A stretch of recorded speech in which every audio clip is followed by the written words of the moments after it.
Bonjour chers élèves, donc cette vidéo est destinée aux élèves du baccalauréat, toute option. Donc c'est la suite des cours de mécanique.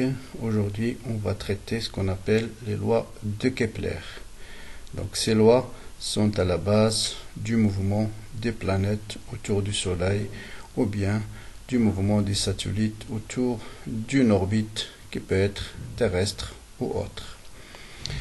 Bien, rappelons d'abord trois personnes qui ont changé notre vision du cosmos. C'est Copernic, qui est le premier à émettre l'hypothèse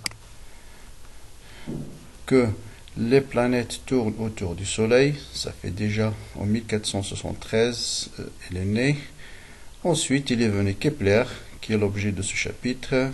Les lois qu'il a découvertes ont permis en particulier de montrer que ce mouvement des planètes est elliptique. Et après Kepler, bien sûr, est venu le père de la mécanique classique, Isaac Newton, qui, en utilisant les forces qui s'exercent sur les planètes, permet de déduire la trajectoire de ces planètes. Bien. On va énoncer ces lois de Kepler. Ils sont trois lois à connaître. On va les expliquer. Ensuite, on va faire des exercices d'application. Donc, l'étude du mouvement des planètes, comme d'ailleurs toute étude en mécanique, est basée sur la notion du référentiel. Donc, quel repère on va étudier le mouvement.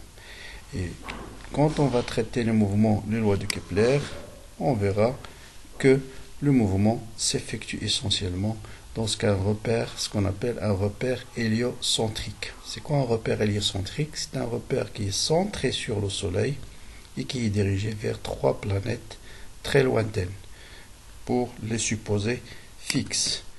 Et ces planètes sont très loin pour admettre qu'elles sont fixes. Voilà, trois planètes loin. Donc ça, il est centré sur le Soleil et supposé galiléen. Donc voilà ce qu'on appelle un repère héliocentrique. Bien, ensuite, pour étudier le mouvement autour de la Terre, par exemple, on ne va pas utiliser le repère héliocentrique, mais on va utiliser ce qu'on a un repère géocentrique. Géo, ça veut dire Terre. C'est un repère qui est centré sur la Terre. Donc, et bien sûr, c'est un repère orthonormé centré sur la Terre qui est considéré lui aussi comme galiléen. Donc voilà les deux types de repères qu'on va utiliser. Donc énonçons d'abord les lois de Kepler. Donc la première loi de Kepler, qu'est-ce qu'elle dit? Elle dit tout simplement que dans un référentiel héliocentrique, ça veut dire centré au centre du Soleil, le centre d'une planète gravite autour du Soleil suit un mouvement elliptique. Donc c'est un cercle aplati. C'est un mouvement elliptique. Voilà, mouvement elliptique. Voilà la trajectoire d'une ellipse. Elle est définie par deux foyers, ce qu'on appelle les foyers de l'ellipse, f et f', et l'équation de l'ellipse, mais ça, à la limite, il ne faut pas l'utiliser, c'est que tous les points de l'ellipse vérifient la relation MF, la distance MF plus la distance MF' est égale à 2A. 2A, c'est la longueur, voilà, du grand axe de l'ellipse. Donc voilà la première loi. C'est juste que le mouvement des planètes dans un repère héliocentrique, c'est un mouvement elliptique. Bien. Deuxième loi, remarque bien sûr, donc si les deux foyers sont confondus avec le centre, l'ellipse va devenir tout simplement un cercle. Donc un cercle, c'est un cas particulier d'un mouvement elliptique, et d'ailleurs vous allez voir dans les exercices, souvent on va confondre l'ellipse avec le cercle, parce que l'étude va être très très simple. Deuxième loi de Kepler, qu'est-ce qu'il nous dit? Il nous dit que dans un référentiel héliocentrique, toujours centré sur la Terre, le segment de droite qui relie le centre du Soleil et la planète balaye des aires égales pendant des rues égales. Qu'est-ce que ça veut dire? Supposons que vous avez ici une planète P qui tourne autour du Soleil. Supposons que pendant 3 années, la planète s'est déplacée de P1 à P2. Et quand il arrive aux positions P3, il a mis exactement 3 ans pour parcourir la distance P3, P4. Qu'est-ce qu'il vous dit cette loi? Pendant la même période, pendant 3 années, les surfaces balayées par le satellite doivent être égaux. Ça veut dire égal. Ça veut dire cette surface-là, A1, doit être égale à A2 si le temps mis par la planète entre P1 et P2 est le même qu'entre P3 et P4. Donc voilà ce qu'on appelle la deuxième loi de Kepler. D'accord? Donc les surfaces balayées, les aires ou bien surfaces, sont égales pendant des durées égales. Ça va nous amener à une conséquence qui est la suivante. Voilà, supposons que le Soleil occupe ce foyer de l'ellipse. Si le satellite, la planète étudiée est dans cette position-là, et c'est-à-dire très proche du Soleil, et ça c'est le point le plus éloigné du Soleil. Supposons pendant 3 années, le satellite a parcouru cette distance-là, et pendant la même période, il a parcouru cette distance. Vous voyez que lorsque le satellite est très proche du Soleil, sa vitesse va être très grande. Hein, parce que pendant le même temps, il a parcouru une grande distance. Alors que ici, pendant le même temps, il a parcouru une faible distance. Donc voilà le point où la vitesse du planète est très très grande. C'est ce qu'on appelle la périhélie. Et l'aphélie, c'est le point où la vitesse est plus faible. Bon, ça c'est juste des conséquences de cette deuxième loi de Kepler. Eh bien, la troisième loi de Kepler, là aussi, c'est une loi empirique. Il vous dit tout simplement que la période de révolution de la planète autour du Soleil, sur la moitié A, c'est, je vous rappelle A, qu'est-ce que c'est que? Donc A, c'est la distance du grand axe divisé par 2. Donc T carré sur petit a au cube, c'est une constante. Voilà, troisième loi de Kepler. Mais bien sûr, comme je dis tout à l'heure, si les deux foyers sont confondus, le mouvement devient un mouvement circulaire. Donc voilà l'énoncé de ces 3 lois. Souvent, le mouvement des planètes, on va voir qu'on va les étudier dans ce qu'on appelle un mouvement, une base de Freinet. Bon, ça c'est quelque chose qu'on aurait dû voir aussi dans la première partie du chapitre de mécanique. Donc je vais rappeler un peu qu'est-ce que c'est que la base de Freinet, comment on détermine le vecteur accélération et vecteur vitesse dans cette base. D'habitude, quand on utilise quoi pour repérer la position d'un point M? On utilise les coordonnées cartésiennes, par exemple x et y. Et puis le vecteur vitesse, c'est d de x sur d de t, d de y sur d de t. L'accélération, c'est d carré de x sur dt carré, d carré de y sur dt carré. Mais si le mouvement suit une courbe et non pas une droite, on préfère utiliser ce qu'on appelle abscisse curviligne. Qu'est-ce que c'est que l'abscisse curviligne? C'est comme en coordonnées cartésiennes, c'est la distance. En coordonnées cartésiennes, on utilise la distance OM. Là, on va prendre une origine quelque part sur la courbe, hein, oméga, et puis l'abscisse curviligne, ça sera tout simplement la distance oméga m. Hein, voilà, S est égal à la distance oméga m. C'est ce qu'on appelle l'abscisse curviligne. Donc c'est la mesure algébrique de la distance oméga m, et on le note S égale à oméga m. En coordonnées cartésiennes, par exemple, suivant une droite, ça sera x de t est égal à OM. Ici, ça sera la distance oméga m. Donc c'est une abscisse, on l'appelle abscisse curviligne. Pour étudier le mouvement d'une planète lorsqu'elle suit une courbe donnée, on utilise la base de Freinet. C'est quoi cette base? C'est tout simplement une base définie par 2 vecteurs. Un vecteur qui est tangent à la trajectoire, qu'on appelle t, la tangente, et un vecteur qui est normal, n, normal, qui est perpendiculaire. Et vous voyez que cette base-là, elle est mobile. Dans le repère cartésien, on utilise la base IJ qui est fixe. Le point M, il est là, il est là, il est là. Et IJ ne bouge pas. Par contre, ici, vous voyez que si le point M il est là, voilà la tangente.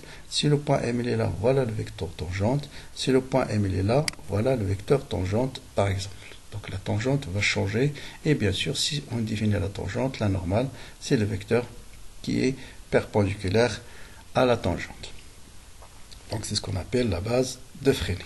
Bon, si le mouvement est circulaire uniforme, vous voyez bien que l'abscisse curviligne, en prenant l'origine ici, ça sera la distance PM, c'est l'arc de cercle, et l'arc de cercle qui est égal au rayon du cercle fois l'angle parcouru par le point M. Donc vous voyez, en mouvement circulaire, S de t, c'est tout simplement l'arc parcouru par le point M pendant sa rotation autour du centre. Maintenant, on va définir qu'est-ce que c'est que la vitesse et l'accélération dans cette base de freiner. Bien, exactement la même chose en coordonnées cartésiennes. On va définir la position du point M à l'instant t, qui est repéré par S de t, qui est oméga m, et la position du point M à l'instant t plus d de t, qui est S plus d de s. Ça veut dire mm', c'est d de s. Donc, la vitesse, tout simplement, ça sera d de s sur d de t suivant la tangente. Hein. C'est autrement dit mm' sur d de t. Et vous voyez bien que mm', elle est suivant le vecteur qui est tangent à la courbe. Donc t, c'est un vecteur unitaire qui est tangent à la courbe. Donc au lieu de d de x sur d de t en coordonnées cartésiennes, ça sera d de s sur d de t, parce qu'en coordonnées curvilignes, le point M est repéré par S de t et non pas par X de t. Donc, en chaque point, bien sûr, la vitesse va être tangent à la trajectoire. Maintenant, on va définir le vecteur accélération, qui est par définition la dérivée de la vitesse par rapport au temps. Donc, on va dériver V sur la tangente. Donc, on va utiliser la dérivée de A fois B. C'est la dérivée de A suivant B, multiplié par B fois A fois la dérivée de B. D'accord ?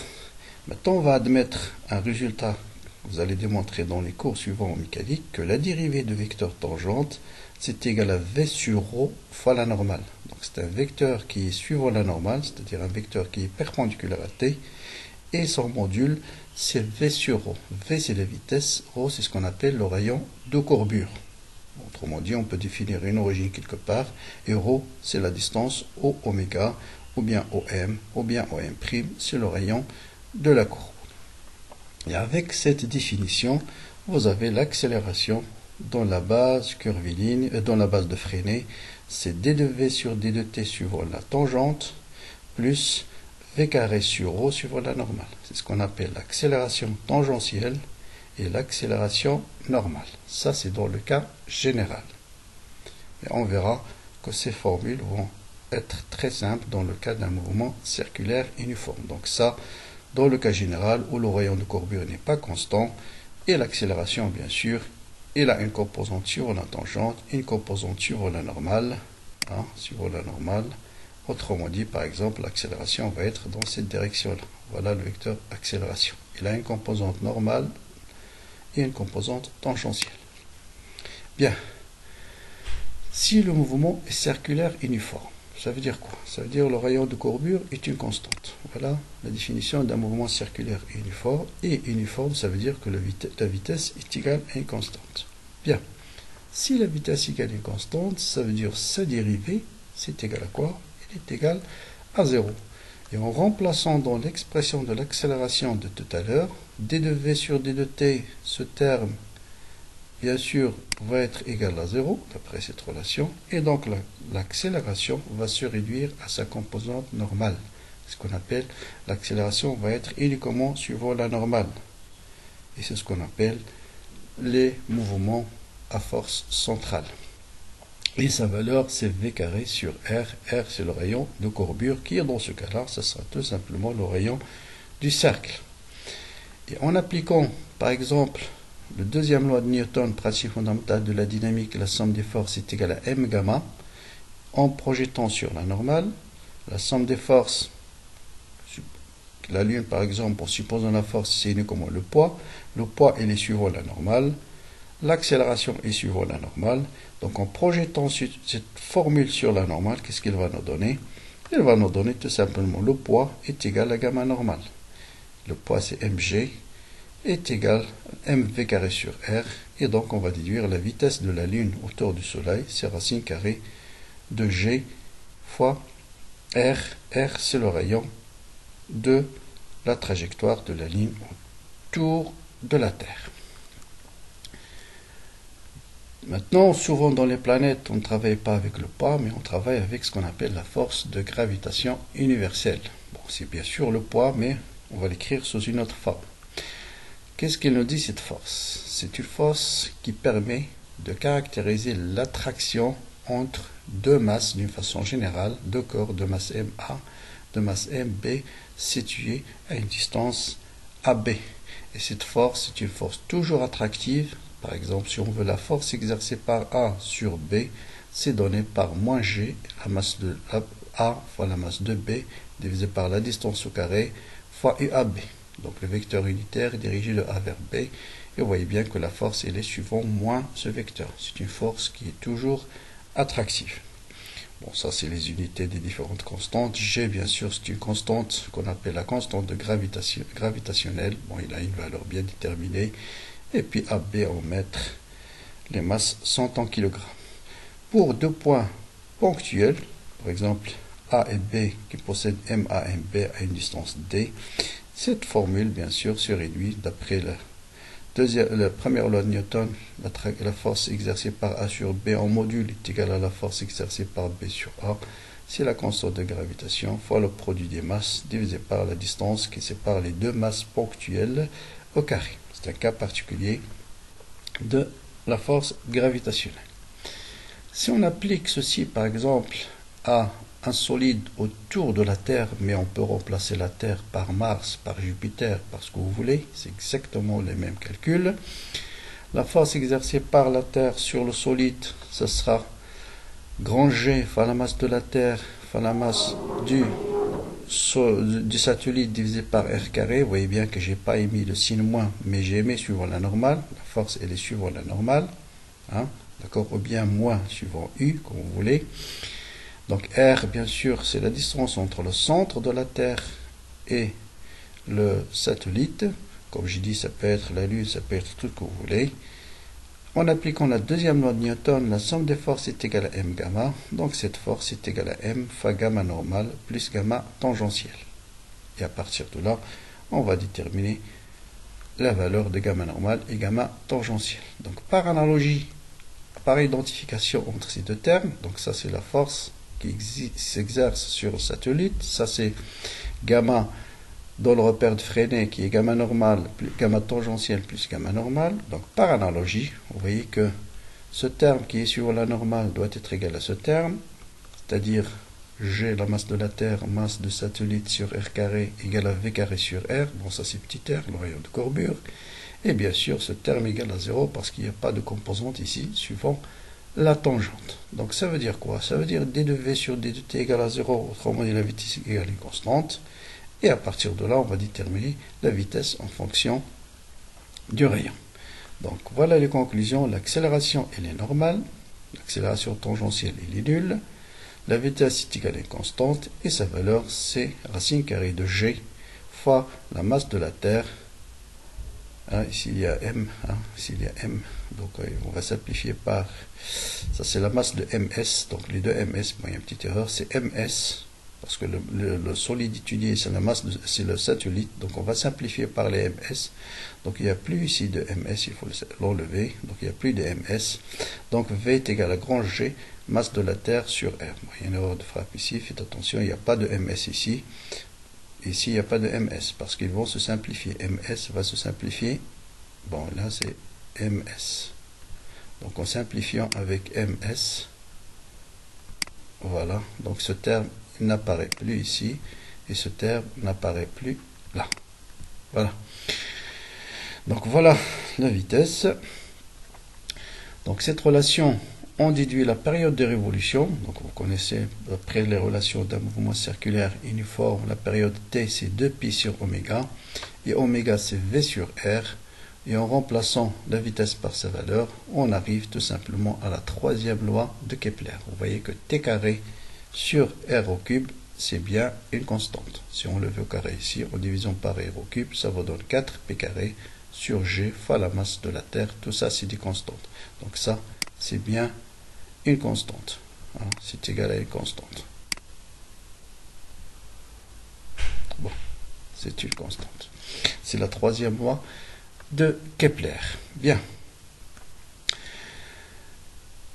Maintenant, je vais introduire la notion de satellite géostationnaire. Souvent aussi ce terme apparaît dans les exercices. Qu'est-ce qu'on appelle satellite géostationnaire? C'est tout simplement un satellite qui tourne autour du Soleil et qui est autour de la Terre, pardon, et qui est immobile dans le référentiel terrestre. Voilà ce qu'on appelle un satellite géostationnaire. Ça veut dire qu'il est fixe pour un observateur qui est sur terrestre. Autrement dit, sa période doit être exactement égale à la période de rotation de la Terre sur elle-même, qui est 24 heures en général, un jour à peu près, et plus exactement 86 164 secondes. Pourquoi j'ai introduit le satellite géostationnaire? On va voir par exemple une première application. On va déterminer la hauteur à laquelle tournent ces satellites géostationnaires. Comme la période T, d'après ce qu'on a démontré tout à l'heure, est égale à 2 pi racine carrée de r au cube sur g fois la masse de la Terre. G, c'est une constance. La masse de la Terre est constante. Pour qu'il soit géostationnaire, T doit être égal à 24 heures. Donc, on va déterminer directement R.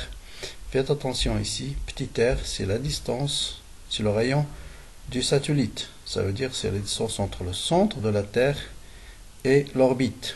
Et si on vous donne le rayon de la Terre, petit r, c'est le rayon de la Terre plus h. h, ça sera cette distance-là. Et c'est celle h qu'on cherche. Donc en remplaçant petit r par r plus h, on arrive à une hauteur à peu près de 35 000 km. Deuxième application de satellite géostationnaire, c'est de calculer la masse de la Terre. Bon, on connaît le rayon de la satellite géostationnaire qui est le rayon de la Terre plus h. On connaît la période et on va utiliser la formule de tout à l'heure. Ici, on connaît la période, on connaît le rayon, on va déterminer la masse de la Terre. Et je vous laisse le soin de faire l'application numérique. Ça vous donne à peu près 6 fois 10 puissance 24 kg. Voilà enfin une application, c'est baccalauréat 2017, rattrapage, option PC. Bon, il s'agit, pour tout ça c'est des généralités, il s'agit de quoi? D'étudier le masse, on veut déterminer la masse de l'étoile par application de deuxième loi de Kepler. C'est l'une des exoplanètes symbolisée par petit b. On considère que S a une distribution sphérique, c'est-à-dire cette exoplanète possède une distribution sphérique. On considère S, pardon, c'est S, on symbolise cette étoile par la lettre S, d'accord. On considère que la seule force qui s'exerce, c'est la force de gravitation. Et voilà les données. Bon, je vous laisse le soin de lire l'énoncé. Voilà les questions. Écrire l'expression de la force exercée par S sur B en appliquant la deuxième loi de Newton. Montrer que le mouvement est circulaire. Établir la troisième loi de Kepler et déterminer la masse de S. Donc voilà exactement de quoi s'agit-il. Donc le but, c'est déterminer la masse de l'étoile symbolisée par petit b par application deuxième loi de Newton. Bien, on vous dit que la seule force est la force de gravitation et on va étudier le mouvement de B dans un référentiel supposé quel il y a toujours, vous voyez, sur le repère de Freinet. Donc voilà la normale et voilà la tangente. Donc voilà les données, le rayon d'exoplanète B, la période de révolution TB est égale à 5,6, 5,5 à peu près 10 puissance 7 secondes. Donc première question, écrire l'expression de l'intensité de la force gravitationnelle. Donc ça c'est une question purement de cours. La force exercée par S sur B en module, c'est la constante de gravitation fois la masse de S fois la masse de B sur le rayon RB au carré. Bien sûr, au vecteur, ce sera moins G, et ce sera suivant la normale, suivant le vecteur N. Deuxième question, on vous dit comment montrer que le mouvement de l'exoplanète B est circulaire et uniforme. Vous allez voir, c'est tout simplement des applications de la partie du cours qu'on avait tout à l'heure.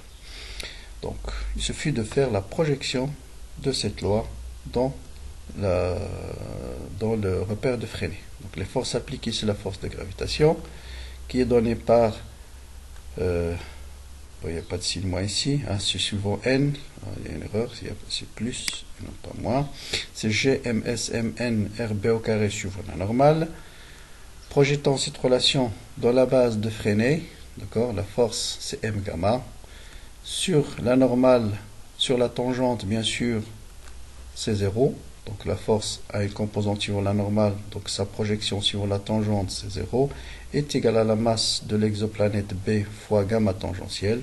Ça veut dire gamma tangentiel égale à 0.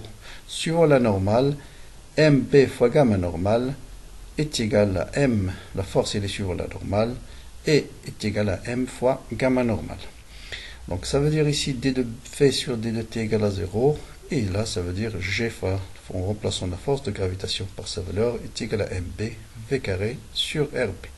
Donc de l'équation 1, qu'est-ce qu'on va déduire? On va déduire que la vitesse est égale à une constante, donc le mouvement est uniforme, et de l'équation 2, on va déduire que le rayon est constant. Hein, le rayon est constant. Le rayon est égal à un constant parce que v c'est constant, les deux masses et g sont des constantes. Et par conséquent, le mouvement est circulaire uniforme. Faites attention. La vitesse égale à une constante ne signifie pas que c'est un mouvement circulaire uniforme. Parce que v égale à une constante, mais le vecteur vitesse, lui, n'est pas constant parce qu'il change de direction. Ah, le vecteur vitesse n'est pas constant.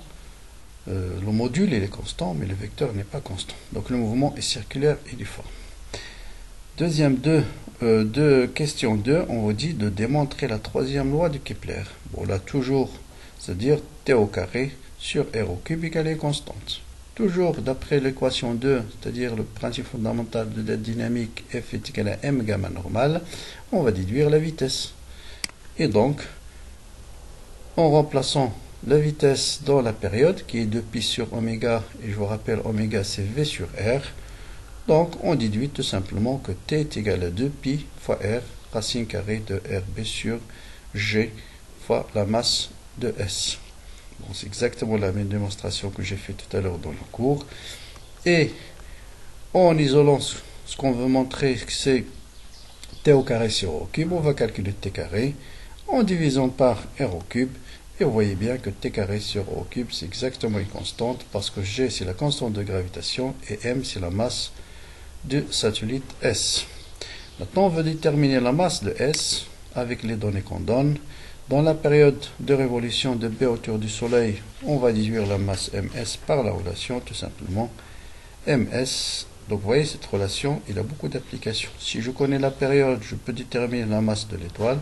Et si je connais la masse de l'étoile, je peux déterminer sa période. Connaissant, bon, bien sûr, connaissant deux paramètres, on peut déterminer le troisième. Connaissant par exemple le rayon et M, on peut déterminer la période. Connaissant T et R, on peut déterminer la masse. C'est ce qu'on a ici. En faisant une application numérique, on voit que sa masse, c'est à peu près 10 puissance 30 kg. Donc voilà pour ce chapitre concernant les lois de Kepler. Donc à très bientôt pour d'autres chapitres ou bien pour d'autres applications. Au revoir.